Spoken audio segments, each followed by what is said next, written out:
The response has been very, very satisfying, very good response. They were obviously well briefed already, and therefore everything that we were saying was actually taking that point further. On terrorism, there is unqualified support for India. They themselves repeatedly told us what they've communicated at the highest level, at the Prime Minister's level, to the Indian Prime Minister, and from the Foreign Minister's level to the Indian Foreign Minister. The repeated endorsement of their support for us as far as terrorism is concerned is unqualified. The question now is, what next? Where do we go? Now, we ourselves haven't yet decided where we will go, because we've said no talk. There cannot be terror and talk together. That's a clear message that we have conveyed. But we'll have to see as to what is the next step that we are able to take. But that's only once we get a response from Pakistan. We have made a message clear to Pakistan that there's no talk till such time as you give up terror. So how do they give up terror? What kind of indication there will be or proof there will be? Only then we can go further and expect that there will be greater support from the world. Now, in countries that we are visiting now, today we only want to be sure that they are fully sensitized to our concern and that they are willing to support what is reasonable and what is viable in times to come. And that messaging, I think, is very clear. We hope that this will help us plan out things in future. So what has been the message from the Japanese side to convey something to the delegation? Yes, the message is that we take the point, we support you, we empathize with you. We have repeatedly said that we condole what happened, the tragedy that took place. We condole it. They repeated that in several meetings. And of course, they push for peace, which is an appreciation they've given to us, that we stepped in and accepted the offer to end the hostilities. But the future is unclear both for us and for them. What is the steps that we will need to take in future? Because, as you know, we've only put in abeyance the water treaty. We have suspended the Sindoor operations, etc. But it's not the end. So there is still something more that must be done by Pakistan to ensure that it can convince us that they now intend to do the right thing. So we've only, in a sense, laid the ground for future cooperation that we can get from countries like Japan, with their empathy and sympathy having been expressed. But we'll have to do more on this as things unfold, because today we are in no position to say this is the next step that we will take. We've only clarified that our position is clear: zero tolerance of terrorism. So you have come here and you've seen the response of one party delegation and the way Japanese has done. So do you think it was a necessary step, sending delegation? Is it important? Yes, I think so. I think it was important. I mean, our civil servants and our foreign office people are outstanding, and they've already laid the ground for us. But I think it's important. The gesture is very important that we made the effort. We took the trouble to come here, and the manner in which we've got access to their top people in the time that they've given to us is indicative that our decision was a right decision, and they see it in that perspective. I wanted to just give a brief on what exactly are we here today. Honorable members of Parliament are visiting Japan. As I said, they came yesterday. You, as diplomatic colleagues, are aware of a gruesome attack that happened on India in Jammu and Kashmir, the Union Territory of Jammu and Kashmir, in Pahalgam on April 22nd. It is just over a month now. Today is May 23rd, so we have 1 month back this happened. 26 innocent tourists were attacked and killed in Jammu and Kashmir. 25 Indians and 1 Nepali citizen. Why? As you all know, peace had returned to Jammu and Kashmir. Life was getting normal. Schools were open. Children were going to schools, to universities. Business was picking up and tourism was, at its peak. Jammu and Kashmir is one of the most beautiful places in India. And peace had returned to there. We had conducted elections a few years back and a government was there, elected by the people. So things were getting normal. That is when the enemy decided to strike. So cross-border terrorism, terrorists from our neighboring country, Pakistan, came and attacked these innocent tourists and they died. Government of India, our Prime Minister gave, we immediately understood what happened and we gave time for Pakistan to take action against the terrorists who committed this crime. Nothing happened. So on May 7th, India decided to attack, punish the terrorists who have committed this gruesome crime. And we attacked 9 terror headquarters in Pakistan-occupied Kashmir and in Pakistan, punishing the terrorists. And we never had any intention to escalate it. It was escalated by Pakistan on April 22nd when they attacked our innocent civilians. That was the escalation. But when we decided to punish the terrorists, we struck these 9 terror headquarters and punished the terrorists. But then it was precise, it was measured, it was not intended to escalate. We said that. But Pakistan decided to escalate it. They started attacking us, we retaliated. It reached a stage on May 10th, after their many bases were destroyed. Pakistan pleaded for peace. They requested the Director General of Military Operations of Pakistani Army, telephoned the Director General of Military Operations of India and requested, please stop this. And then we suspended the operations and there is a ceasefire. But it was a clear message that India has zero tolerance for terrorism. We will punish terrorists. We will go to any extent to punish the terrorists.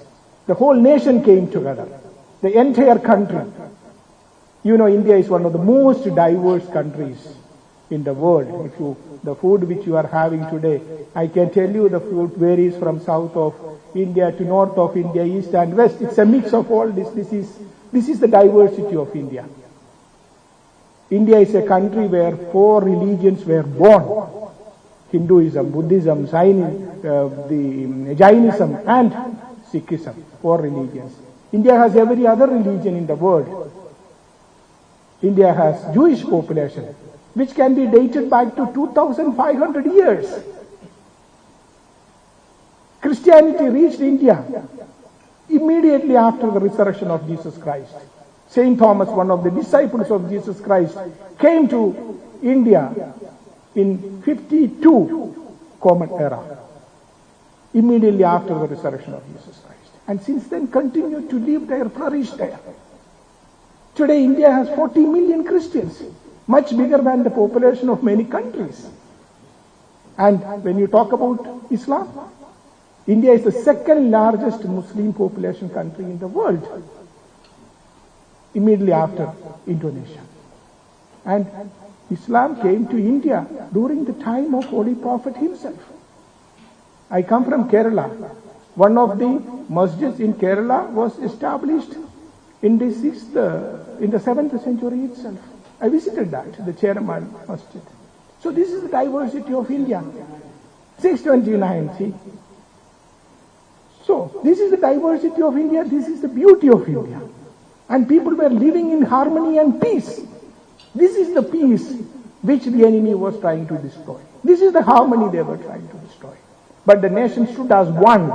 And we have the members of parliament here from different political parties, different states, coming together with a message that we have zero tolerance towards terrorism.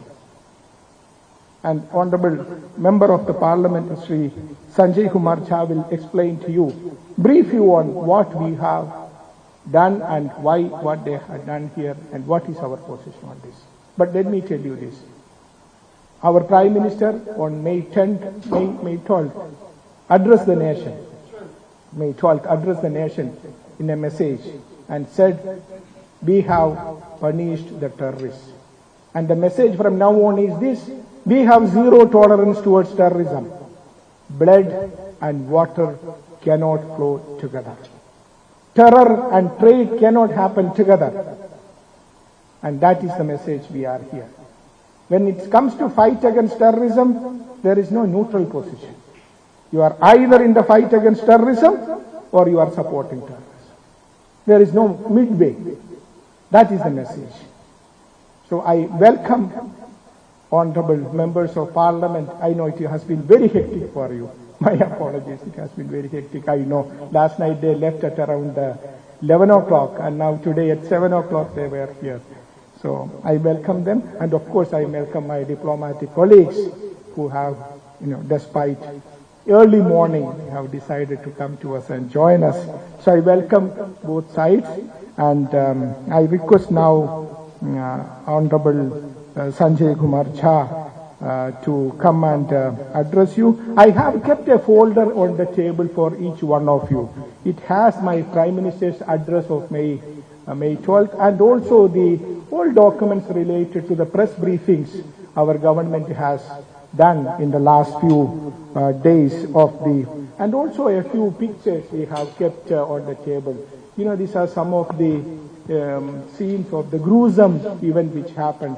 As I mentioned, these were innocent civilians, but they, just married couples. This is one such picture you can see. A newlywed girl sitting next to the body of a slaughtered innocent victim. These we have kept a few more. These were their marriage photos, which would send shock waves when you see it. Imagine what is left for them. I also have kept a few other pictures. There was an attack on the Indian Parliament. Again, cross-border terrorism. I have kept a photograph of that. So another one we have, again, that Parliament attack. Our members of Parliament are here. Many of them were part of the Parliament. I'm sure that His Excellency Mr. Salman Khurshid was. Yes, see that. I told you, His Excellency has a great experience personally in dealing with terrorism. So he remembers the danger. Now, this photograph, nobody can remember. The Mumbai attacks, 2008. There was a victim from Japan too in this. So Japan, so no country is escaping the reach of terrorism. And interesting part, all this is linked one way or other to the Pakistan. In this particular case, we were able to arrest one of the Pakistani terrorists who actually committed this murder, and he confessed that he was. All the details were available, and I don't know whether you remember this photograph. This is Pearl Daniel. In fact, the terrorist who killed him was murdered in this attack which India took on that, and this is that terrorist. But I want to show you this photograph. This shows the funeral of a terrorist. He was given a state funeral by the Pakistani government. A terrorist killed in this May 7th terror, retaliation by India when India was punishing the terrorists. The funeral had this photograph, it explains. He is given a state funeral with the presence of political leaders, in the presence of terrorists, but the army establishment was there in big numbers. This explains everything. So I would now give it to Honorable Member of Parliament, Sri Sanjay Kumar Jha, to brief you about his visit.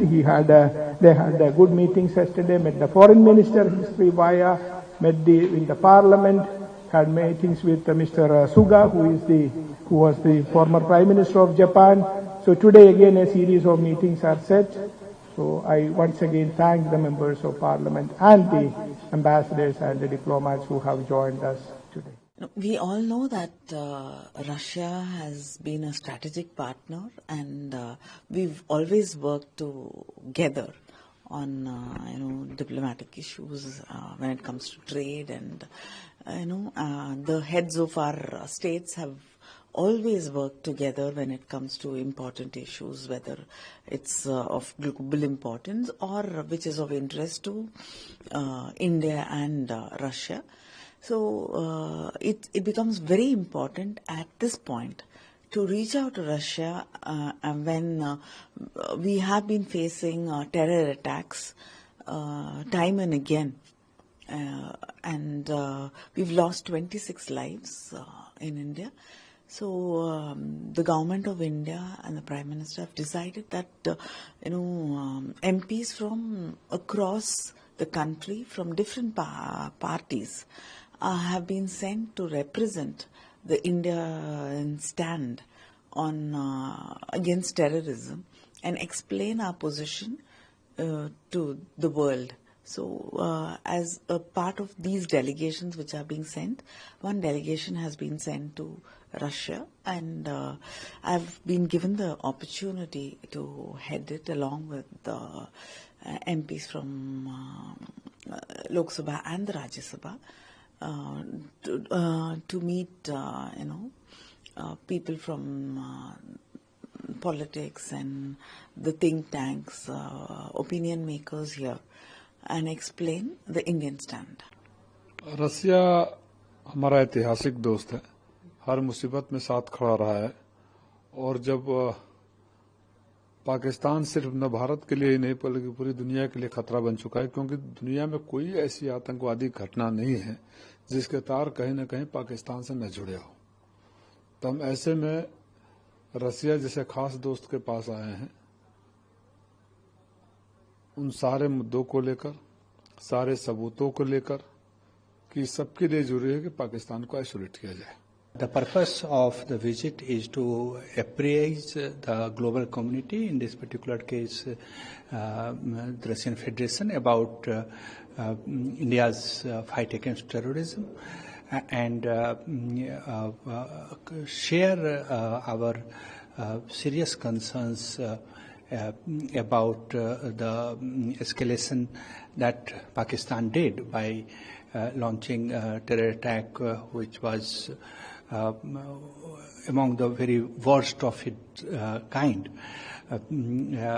So tomorrow the honorable members of parliament would be meeting the Russian parliamentarians, Russian officials in foreign ministry, also the think tanks, academicians, opinion makers, and then they also would have interaction with the media representatives in this country to share the thoughts, and also it is in keeping with the strong traditions of consultations and cooperations which the two countries have within the framework of a special and privileged strategic partnership that the two countries have.